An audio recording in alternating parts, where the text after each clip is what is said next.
Stay tuned for the Joan Quinn Profiles. As an editor for Andy Warhol's Interview, the Los Angeles Herald-Examiner, LA Style, and Detour magazines, Joan covered the social set, the Hollywood hotshots, the international art scene, the mysteries of food, the excitement of travel, and the fabulous world of fashion. Joan continues to find creative people on the cutting edge who make things happen. Here's Joan Agajanian Quinn. Welcome to the Joan Quinn Profiles. I'm Joan Quinn, and waiting to be profiled is director Mark Travis and record label legend Bob Keane. Mark Travis graduated from the Yale School of Drama, was a creative consultant to film director Mark Rydell, and over the course of time has directed 60 productions on both Los Angeles and off-Broadway stages. He's collected a total of 28 awards, including the Drama Log many times and the Drama Critics Circle. He even picked up an Emmy for his PBS special, Blind Tom. But when you mention the name Mark Travis, everyone says, quote, "Oh, he's the greatest director of solo pieces." What's a solo piece, Mark? I'm only wincing because I hate hearing that. Anyway, a solo piece. I bet you do. Why do you? Because you do other things. Because I do a lot of other things. I mean, doing solo pieces, obvious, are one-person shows. I've had about a dozen now produced over the past 6-7 years. I'll answer the first question. Why I hate hearing that is because I do a lot of things. Solo pieces is something I sort of fell into, and it's sort of a side business because I do film, I do television, and I do regular theater. I do everything from operas to sitcoms. You do? Yeah, but the solo pieces, because that's sort of what we're here to talk about a little bit.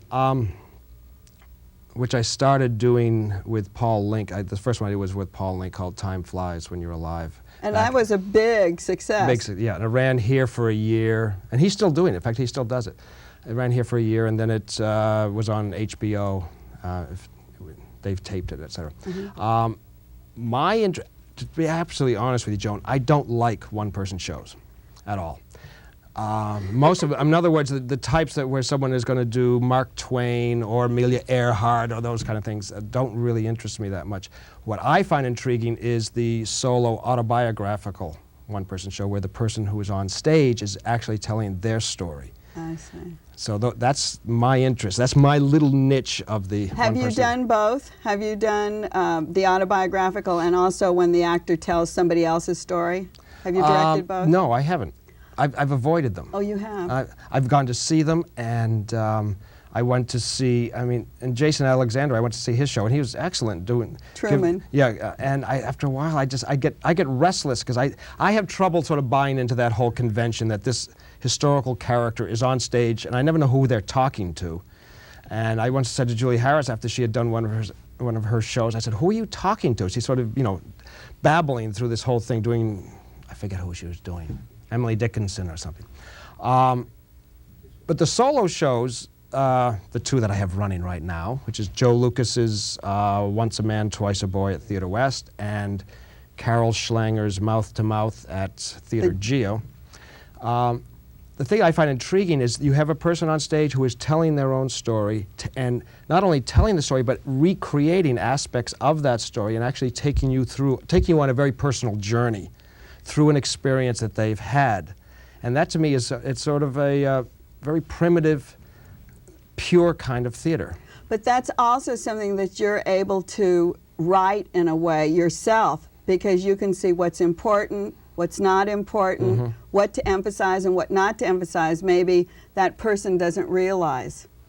Is that, you mean yeah, myself? Isn't that how, yeah. Well, as a director, right. I like work with all of these people. I work on the development of the. I don't just direct. I work on the development of the material. So. And I, in fact, now have an entire studio that is and a workshop that's dedicated to that. We have about 12 students now working on developing their own one-person shows, and a lot of these people are not writers at all. They don't start out as writers. And the process that I've developed is how to pull these stories out and actually how to teach people how to write their own story, find their own writing style, how to tell their story. It's not an easy process, and it takes a long time, and it's a lot of hard work.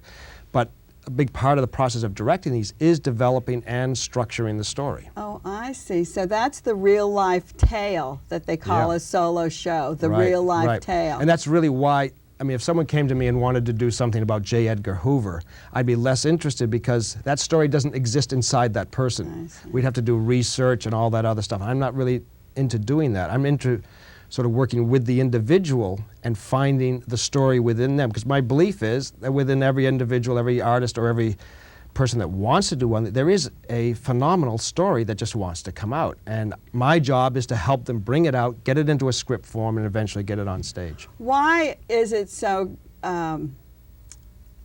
trendy, for want of a better word right now, to do these one-person shows? Well, there are a lot of reasons. I think in the purest sense, the trend is because it is an extraordinary thing to witness, to be a part of, to witness someone revealing themselves, to watch a performer, an actor, not hiding behind another character, and really saying, I'd be willing to reveal myself, my story. I think in the purest sense, that's what's intriguing. There are a lot of commercial reasons. There are a lot of actors who see this as their opportunity to show an audience what they can really do. In other words, they can gear their material to themselves, and obviously if they're writing about themselves, it is geared to themselves. And there's also, it's a very economical way to tell a very complex story. The stories we tell in these one-person shows, I would defy anybody to do it with a multiple character show. You can't do it. I have one that's running right now. It's not here, running somewhere else. Actually, the actor does 32 different characters. Well, what is that called? It's called Concert Pianist. It's Barry Nightkrug. And he does 32 characters, and he takes you all over London. And to be able to do that on stage is near impossible. So in an interesting way, these one-person shows, even though there's one person on stage, are actually closer to being films because we can take you anywhere, anytime, to any character. And you try to do that within the conventional form of a play, and it's very, very difficult. So there's some stories that have to be told this way. I see. But you also directed Chaz Palminteri in A Bronx Tale. He played many characters in that as well. How do you make the changes? How does he change from one character to another character? Oh, it's not as hard as it looks. There are lots of ways. There are a lot of ways of doing it. I mean, basically, the first thing to do is to define the story and find the characters. And when I work with a writer, like when I was working with Chaz and we're developing the story and developing the characters, the first rule I have is that we do not worry about how it's going to be performed. We actually write the script without worrying about how one person can do it. Then we just take each character, we start working on each individual character, develop a voice and a physicality for the character.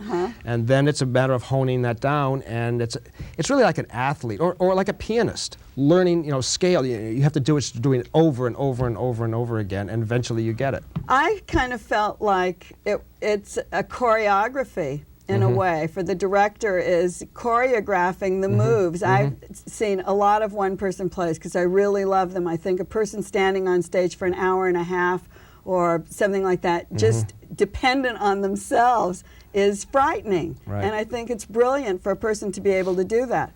But I've seen like changing characters where the lights will go out or music will come up, or you tell us some different ways to go from person to person. You're really intrigued with this going from person. I think it's fabulous. Well, it's, I don't think you need the change of lights and all the music. An actor can do one character.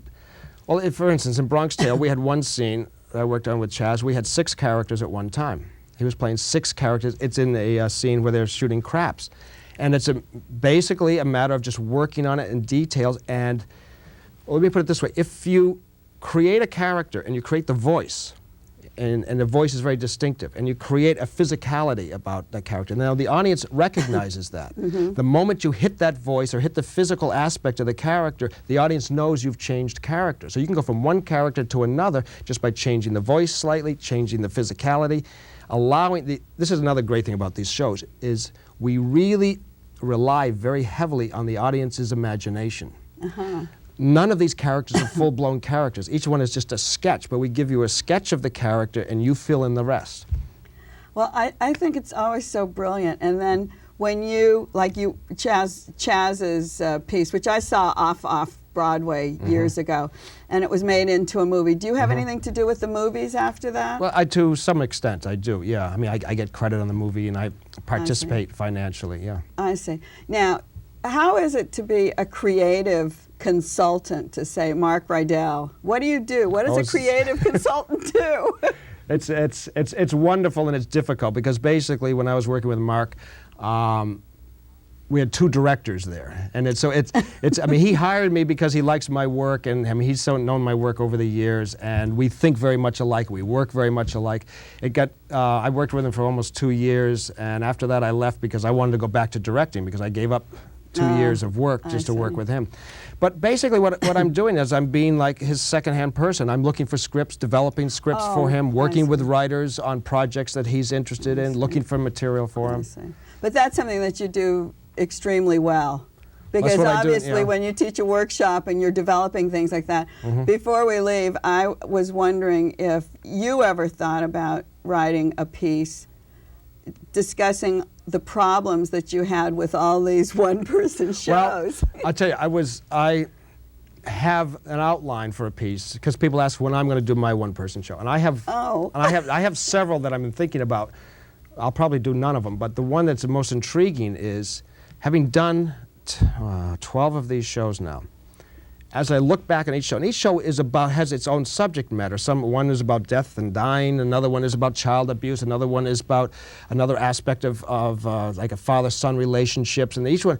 And as I look at my personal development during the time I was doing these shows, and how each of these shows affected me, and how I realized that my development as an artist and as a human being affected the show, so I thought I could do a show that chronicles my journey through all of these shows. I was thinking massive thing. I don't know if I want to get there. Each one of these is so draining. I tell you, every time I finish one of these, I literally say, Joan, this is the last one. I'm not going to do them, because they take a lot out of me. Do you walk away from them, or are you there every night? I can't walk away from them. You're there, making sure it's right. I'm there because I am, in many ways, the scene partner to that performer. It becomes a very, I mean, you've talked with Carol, and you've talked with Joe, too. I talked to Joe Lucas and Carol Schlanger, And I'll tell you, I mean, it becomes a very, it's a very bonded relationship with two people who, and they work a long time developing something like this. They also, I think the one thing is, I thought a one-person show could be, you write your show, you go on stage, and you direct yourself.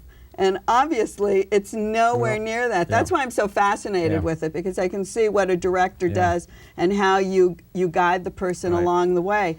But to have that intense feeling that you have is just, I don't know, it's just so hard for me to see how you can look into their lives and bring those things out. Oh, but it's fascinating. When you think about it, I get a special treat. I get the show, first of all, I get the show first. With every single one of them, there are things I know about their lives that nobody ever finds out about. And it's a wonderful, exciting journey. I mean, it's draining, and each one some of them take 2 years to develop. They take a long time. I mean, Bronx Tale took 10 months to develop. Time Flies When You're Alive took over a year to develop. So a lot of them take a long time. And right now, I mean, I have 2 running, and I'm working with probably easily a dozen more people right now. So, they're all in various stages of developing these shows. But I think it's great. I've had several guests on who've said that they were developing one-man shows. I said Jennifer Lewis, she did that show. Our time ran out. Okay. I could talk forever about this because I think it's great. I love to go see what they're doing on stage. And we're going to wait to see your intimate insides when you reveal yourself. If I ever do it. I wouldn't think a director would be able to get up and do it, but I don't know if I want to. Let us know. Thanks, Mark. Okay, thank you. Thanks for being with us, and don't go away, because we have record legend, pioneer, Bob Keane.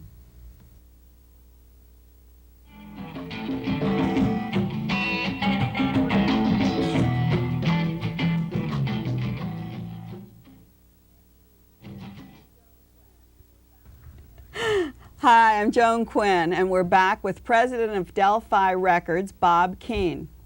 Delphi was one of the most successful rock and roll labels of the 50s and early 60s, and it was based right here in Los Angeles.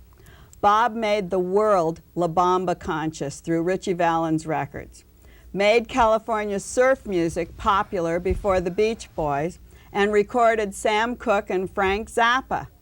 We hear talk of a revamped, reinvented, a brand new Delphi. Why is this? Well, actually, I've been retired for about 20 years or so, and when the picture La Bamba came out, I got a lot of publicity from it.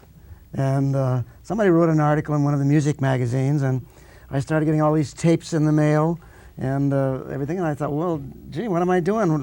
Let's get going, let's try it again. And get back in, and of course it's a lot different. But just more recently, one of my Latin bands told me about a young girl from the Philippines.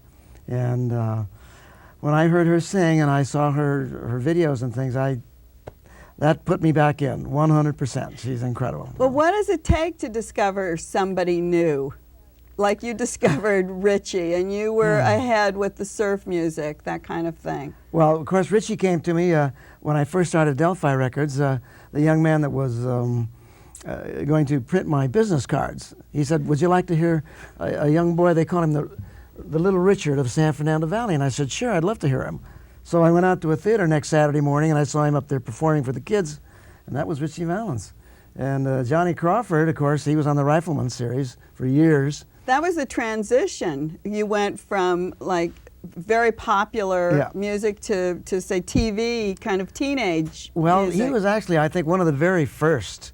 And I don't know why I even was interested in it, except actually my labels through the years, we've done all kinds of music. We do Latin music, we do rap now, we do R&B. We always did R&B. I love R&B music. And of course, but Johnny Crawford, a young man that was on tour with my wife, who was on Capitol Records in Australia, and he came over here to visit, and he moved in next door, and he says, the guy living next door to me is on the Rifleman. Why don't you give him a call?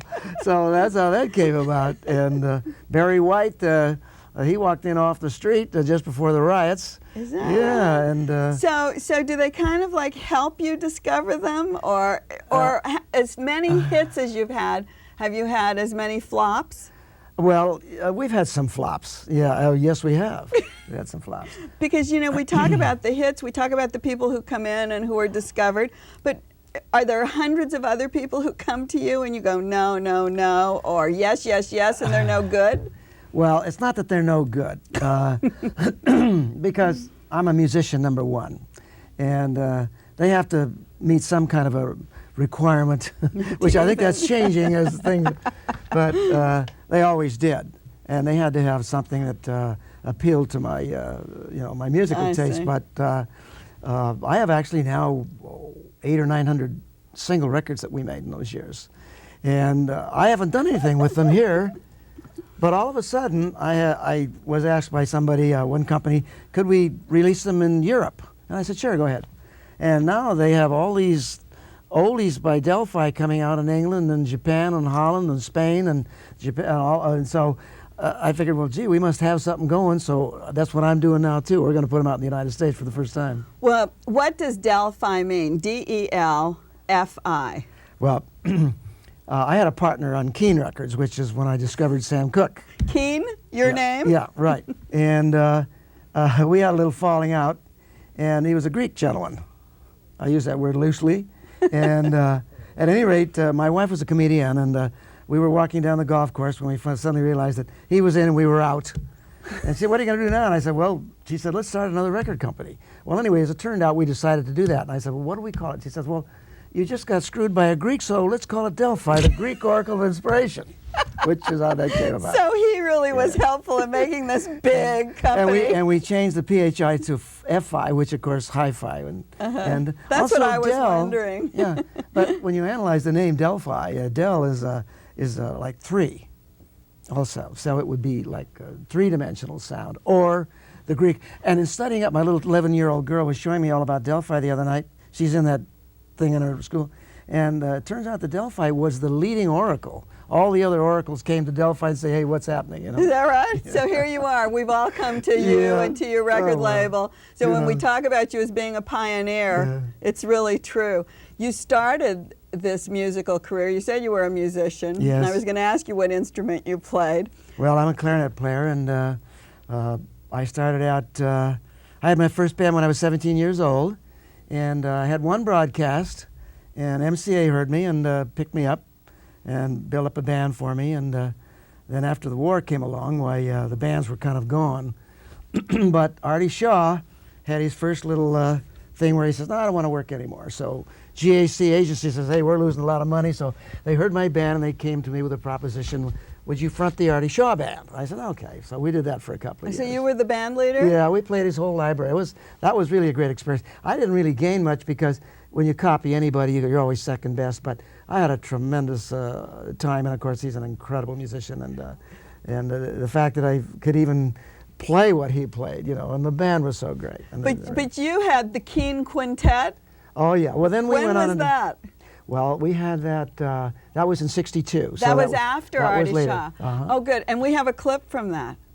Do we have a Oh, clip well, that was from the show. I had that show in '51. Yeah. Oh, so Yeah, what are we going to see today? Oh, well, that's the one. That's part from the show called the Bob Keane Show. Oh, that's what it's okay. yeah. We're going to see it. I think it's Okay. wonderful. Yeah.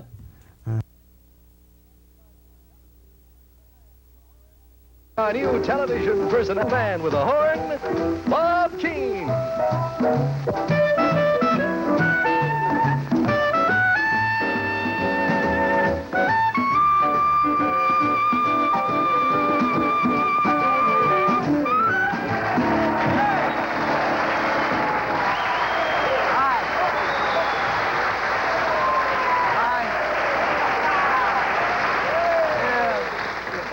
Well, here we are again. We're a half hour earlier this time, but we're more anxious than ever to give you the kind of show you want. And I know that you're going to like this week's session because it's called a session in swing. And that's all the way through the show, and it's going to begin right now with our quintet plus one, starting out with Fine and Dandy. Here we go, boys. 1, 2.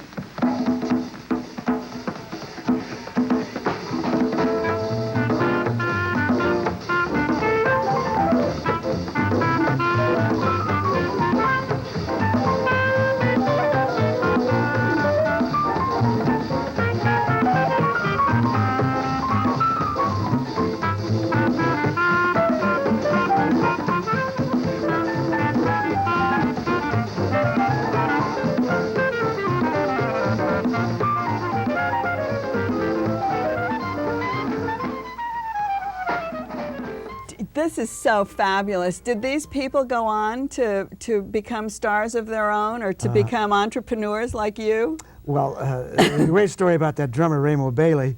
There's a great drummer, and but he developed this drum head. I think the first one was plastic, the very first one, and it was superior to the skin head.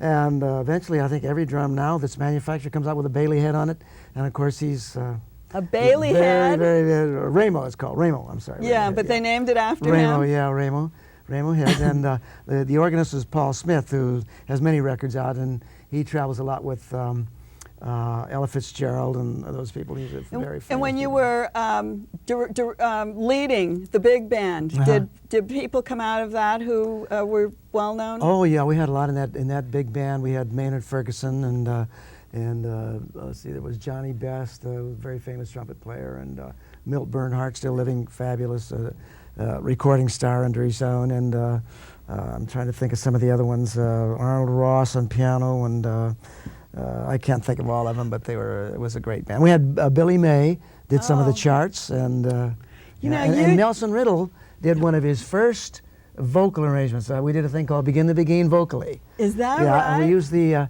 we used the singing group from the old Glenn Miller band, which of course was defunct. That's fabulous. Yeah. The other thing is just kind of bridging all the gap is the I Fought the Law. Yeah. Oh, that. What yeah. was that with Bobby Fuller? Well, that was one of the artists that I had recorded with the record company, and Bobby came with me about 1964, and that record came out in '67, and he met. It was in the top 5 at the time that he was at his demise, you might say. And it was always a big mystery. In fact, Entertainment Tonight, every once in a while they'll do it again, and Unsolved Mysteries, and it's one of the ongoing mysteries of the music industry. And so we're going to do a motion picture on that. It was a huge success, wasn't Yeah, it? I think it was as big as La Bamba, actually, and it still is. We have motion pictures and television shows all the time that use that song. I don't. This is kind of probably not the right thing to say, but you have had a little tragedy. You've had some deaths from in this company. Yeah, right. Sam Cooke and Richie and Bobby Fuller, but I recorded my sons too, and they're still going. You know, but these people were all at the really tops, weren't I know, they? that's true, they were. Yeah. Well, but we have others that did very well that are still living. I didn't mean to do that, except it's I know, like well, it comes up all the time. The music lives after them, doesn't it? Well, that's amazing, true, because that's a long time ago. That's 35, 36 years ago. And my records, the things we did back in those days, are still selling all over the world. And like La Bamba is one of the most incredible songs of all time, because not because I had anything to do with it, but because it's just stays there and keeps staying there forever. It's all over the world, and they'll play it. You can hear it any time on almost any station, and it's just incredible how that goes on. What kind of music will do that now? What kind of music are we into at this moment, or what's it going to be like in the future? Well, I call this the age of mediocrity as far as music is concerned. But, I mean, it has its place. In other words, like when you're educating millions of people, it goes slowly, and you have to start at the bottom. Well, that's where we are now. Is that right? Yeah, and I think we're coming up. Okay, well... Because there are some good artists out there, but the ones that are making the money are still on the bottom rung as far as I'm concerned. And I don't say that's bad, because I appreciate rap. I like it. Well, we're going to keep listening for Bob Keane and seeing who you predict in the future. And we're really happy you were with us today. It was a pleasure being here. Thank you so much for coming. Okay. Thanks for being with us, and thanks for writing. We love your letters, and we'll see you next time on the Joan Quinn Profiles.